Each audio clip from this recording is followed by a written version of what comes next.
have Joni pressed Ernst. you on the issue of alcohol? Oh, we've had great conversations about who I am and what I believe, and frankly, the man I am today, because of my faith in my Lord and Savior Jesus Christ and my incredible wife, Jenny, right here. I'm a different man than I was years ago, and that's a redemption story that I think a lot of Americans appreciate, and I know from fellow vets that I've spent time with, they resonate with that as well. You fight, you go do tough things in tough places on behalf of your country, and sometimes that changes you a little bit. And by the grace of God and my Lord and Savior, I had an opportunity to come on up out of it and do great things with great veterans organizations that fought for vets, that fought for reform at the VA and for war fighters, and at the Fox News Channel to advocate for those very same causes. And I'm proud of what I fought for. I'm not going to back down from them one bit. I will answer all of these senators' questions, but this will not be a process tried in the media. I don't answer to anyone in this group, none of you, not to that camera at all. I answer to President Trump, who received 76 million votes on behalf and a mandate for change. I answer to the 100 senators who are part of this process and those in the committee. And I answer to my Lord and Savior and my wife and my family. I'm proud to be here. And as long as Donald Trump wants me in this fight, I'm going to be standing right here in this fight, fighting to bring our Pentagon back to what it needs to be. What have your conversations on? All right, guys, so we got to talk about Pete Hegseth, who has become the next target of the Democrats in the mainstream liberal media when it comes to trying to undermine President-elect Trump's ability to select his own cabinet, okay? Because that is what the goal of the media and the Democrats and the establishment Republicans is currently right now, to undermine President Trump, okay? They did that with Matt Gaetz, okay? They got him out of there, and now they're trying to attack Pete Hegseth, Trump's pick for defense secretary. And Trump cannot allow the liberal media to take down Pete Hegseth, or else it's going to be a free fall, okay? They're going to go out to RFK next, they're going to go out to Tulsi, and they're going to be very emboldened. They're going to smell blood in the water, and they're going to basically go after every pick that they don't like, okay? And this is very important because a key component to Trump implementing his plan to make this country great again and to drain the swamp, he has to have people in charge of these agencies that he can trust, that are committed to the America First agenda. And Pete Hegseth is committed to the America First agenda when it comes to the military. And this is super important because in Trump's first administration, the woke generals went out of their way to undermine Trump, okay, in regards to what he wanted to do from a military perspective. And that can't happen again. It cannot happen again because, as you can see, what's currently happening in Syria, if you allow the U.S. generals to get their way, we're going to have more disasters in the Middle East. Okay, so that's essentially what's happening here. And Pete Hegseth, who is a veteran, a decorated veteran, he is holding strong. Okay, he is fighting back against the allegations from the media. He basically already beat the Me Too allegations. He beat that. So on to the next allegation, which is Pete Hegseth being an alcoholic, which I think is funny because these are the same people who were never concerned about Kamala Harris and her alleged alcohol problem, despite the fact that we do have like actual video evidence of what appears to be Kamala Harris under the influence, okay, which is something we don't have for Pete Hegseth, but we do have that for Kamala Harris. I just have to remind you, don't you ever let anybody take your power from you. You have the same power that you did before November 5th. And you have the same purpose that you did. And you have the same ability to engage and inspire. So don't ever let anybody or any circumstance take your power from you. Yeah. So again, I've never seen Pete Hegseth on camera drunk, right? Like Kamala Harris. Okay. We've never seen that before. The so-called anonymous sources that claim that Pete has a drinking problem, they're just anonymous. There's no evidence whatsoever that even if he does have a drinking problem, that it impedes his ability to get the job done, right? To do his actual job or to be a professional, right? This is just more he said, she said, rumors and allegations that are unsubstantiated from the liberal media to try to smear somebody who is working in the Trump administration, working on behalf of the agenda that the American people voted for. In fact, you have Ms. Lindy Lee, who is still a Democrat Party operative. Now, she's turned to the Democrats, but still, she's still a Democrat. Even she came out and said, yeah, I know Pete personally. Like, I met him, and I actually think that he's a good guy. Lindy, tell me, do you think Hegseth is about to make it through confirmation hearings? What are you picking up on? Thank you so much for having me. Well, I actually, I think maybe you're looking for someone to oppose the nomination, but I actually have personal interactions. Because I've been on Fox and Friends, I've met Pete, and he's my fellow Princetonian, and I actually think he's a pretty good guy. Wow, I was not expecting this from you, Lindy. I know, but fair is fair, right? I'm not here to gaslight anybody. I'm just here to present the facts as I know it. Although I will say a lot of people are saying his nomination is in trouble. We'll see. He's definitely a fighter. As he told Megyn Kelly, he said Trump asked him to be tough as blank. And he's certainly that way. And we'll just see if Joni Ernst can come around, because I feel like she's the linchpin on this. Yes, you bring me to that. I wanted to play some sound from Joni, Lindy, because one of the key senators here is her, right? She's a combat vet who's spoken out about sexual harassment, assault in the military. Here she is right after meeting with Hegseth. I think you are right. I think for a number of our senators, they want to make sure that any allegations have been cleared, and that's why we have to have a very thorough vetting process.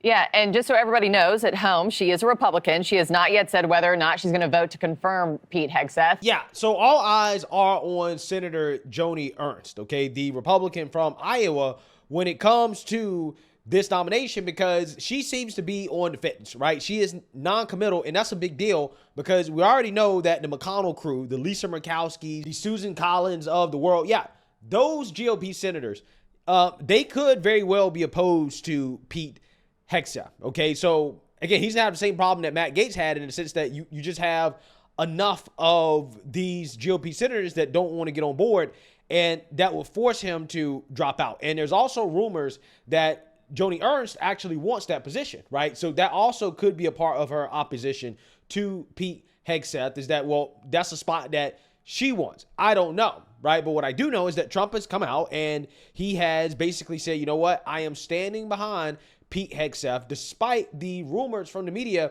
that the Trump team is shaky on him. No. Trump has actually come out and said, no, we're doubling and tripling down. He's our guy, and we're going to stick with him, as he should. Take a look. Since winning back the White House. Listen to what Trump told NBC News about his embattled pick to lead the Pentagon, Pete Hegseth. It looks like Pete is doing well now. I mean, people were a little bit concerned. He's a young guy with a tremendous track record, actually. He went to Princeton and went to Harvard. He was a good student at both. But he loves the military, and I think people are starting to see it. So we'll be working on his nomination along with a lot of others. Since you bring him up, do you still have confidence in Pete Hegseth? Yes, I do. I really do. He's a very smart guy. I've known him through Fox, but I've known him for a long time.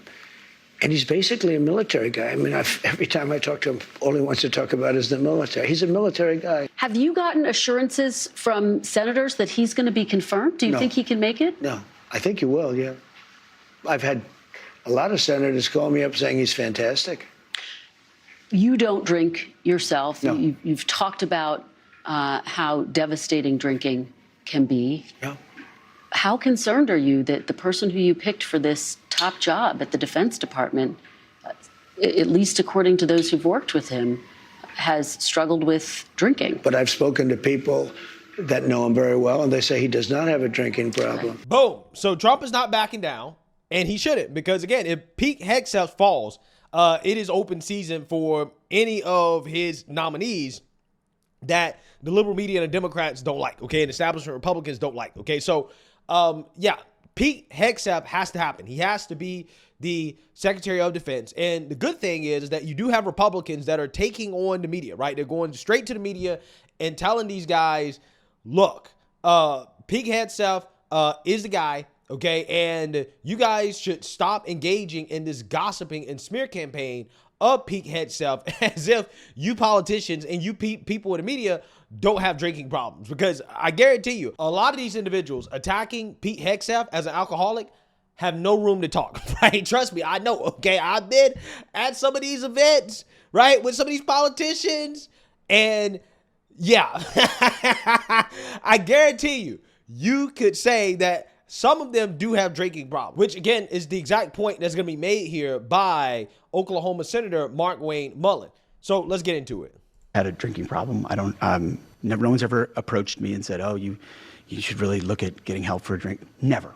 I've never sought counseling. Never sought help. I respect and appreciate people who do. Just a few years ago, however, on the Will Cain show, this is how Hegseth described his experience with alcohol after returning from Iraq. I'd look around at 10 o'clock and be like, what am I going to do today? How would I drink? Some beers. How would I go have lunch and have some beers? How would I meet my one or two buddies and have some beers? And one beers leads to many, leads to self-medication, leads to I've earned this. Like, don't tell me I can't. It seems to be in that Will Cain clip that he's describing having a drinking problem. How do you reconcile that with him now claiming that he's never had an issue with alcohol? Jake, that wasn't him saying he had an alcohol problem. That was him being honest. Unfortunately, a lot of our combat vets have come back and faced the same thing. They're sitting there and they had their identity in the service. They had a job to do. They were responsible for certain things, and they get out of the service and they're back and they're sitting there twiddling their thumbs. They've had a lot of experiences that the regular population doesn't. They have these memories, these thoughts, these sounds, the smells that are still coming back to them. And they turn to drinking with their buddies. That doesn't mean that they had a drinking problem. That means that every combat veteran has had the same issues. That's why they have VFW set up. That's why they have American Legion set up. What he was describing is what most combat veterans have faced. And for the media to go after him and start describing that as a drinking problem is individuals that doesn't understand combat veterans because they've never been there. They've never been in combat. They've never seen the horrific stuff that comes by that. They've never tasted the dirt in their mouth. They've never heard the horrible sounds in their ears. They've never had the sights that they can't get rid of. They've never had the dreams in the middle of the night. And I think it's hypocritical for them to even question that. Now, if he did have a drinking problem, that would be obvious. But to make something out of it that isn't there just because he's going through Secretary of Defense, the media should be ashamed of themselves. They should put themselves in their shoes and every other combat veteran's shoes before they go out there and criticize him. So facts. And the fact that this man was a combat veteran, decorated, and they're disrespecting him as an alcoholic, knowing that this man has went out of his way to help so many veterans in this country, when our government hasn't taken care of our veterans nearly as well as they should have, and you're going to try to make something out of what clearly is him describing what vets go through, the issues that they go through, that, again, are ignored in this country. It's disgusting. It is disgusting. This is peak desperation. Again, the other stuff didn't work, so they're on to this, right? And again, this is gossip. He said, she said. Clearly, the man does not have a drinking problem to the point where it gets in the way of his ability to do his job. Okay, we've never seen him on camera drunk, anything like that, publicly intoxicated. Never seen it. But according to the media, though, you would think that this dude is, 10 shots in the wind on Fox News every day, right? Every time he's on television, when that's certainly not the case. The man is a professional. If he truly had an issue, I don't think he would better do his job at Fox News. I don't think so. But the fact that he can do his job, the fact that he has done so much for the veteran community, I think is enough proof that, hey, this guy clearly doesn't have an issue, at least not an issue to the point where he can't do his job. And there's no doubt in my mind that as Secretary of Defense, he's going to put this country first. Whatever personal issues he may or may not have, which I don't really think he has too many personal issues, to be honest with you. I'm sure he can put those things aside and to serve the American people, because that's what he's passionate about. So I have done a lot of coverage of veterans and a lot of coverage of combat. And while I have never worn the uniform, I think I do have an understanding of the need of our valiant troops when they come home to self-medicate. What I'm saying is when you're talking about drinking at 10 in the morning, that's a drinking problem. Now, it doesn't mean that there should be a stigma. Then there's a lot of politicians that have a drinking problem, Jake. Yes, of course. But I guess my question is... Yeah, and then there's probably a lot of media that has a drinking problem too.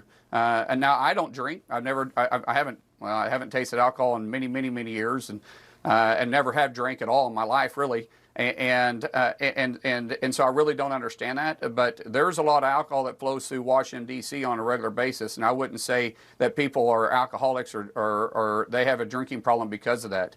I don't see it at all. I don't see that being a problem, and I really wish that the media would move on and start focusing on what he can bring to the Secretary as Secretary of Defense, because he has a lot of good attributes too. But we only focus on the negative, and we get so caught up on running at negatives. And just because he's on this side of the confirmation process, it seems like everybody wants to point out everybody's faults. Yes, he has a past. You know, Jake, you and I both have a past, and our listeners have a past too, and we get that. He's not hiding from his past. He's answering the questions of his past. That doesn't disqualify him from being Secretary of Defense, though. Part of the process is Republican senators and people in the media and Democratic senators and anyone asking questions about the person's qualifications and about the appropriateness of an individual. And a drunk reporter who's drinking at 10 a.m. for whatever reason is not in charge of the 3 million person Defense Department. And so there is a difference. Let me change the subject though, because we're running. Yeah, I guarantee you, Lloyd Austin, the current guy in charge, he definitely got some problems. I mean, if you've ever seen this guy and some of the things he's into, I guarantee you he definitely got some issues, right? But, what you have here from the media is clearly a smear campaign that they're engaging in just to try to get Trump to fold. Because as you just saw there, Jake Tapper basically tried to describe Pete Hegseth as a drunk reporter, right? It's like, again, the dude is not drunk on the job. There's no evidence of him ever being drunk on the job, right? It's just he said, she said. Zero evidence. But again, these people, they peddle this stuff as if it's true, right? It's this fact. Okay, undisputed. He's an alcoholic. He's drunk as hell when he's on Fox News. Again, I can't tell, right? I mean, Pete Hegseth, if he's an alcoholic, he must be the best functioning alcoholic on earth. Okay, I'm so serious.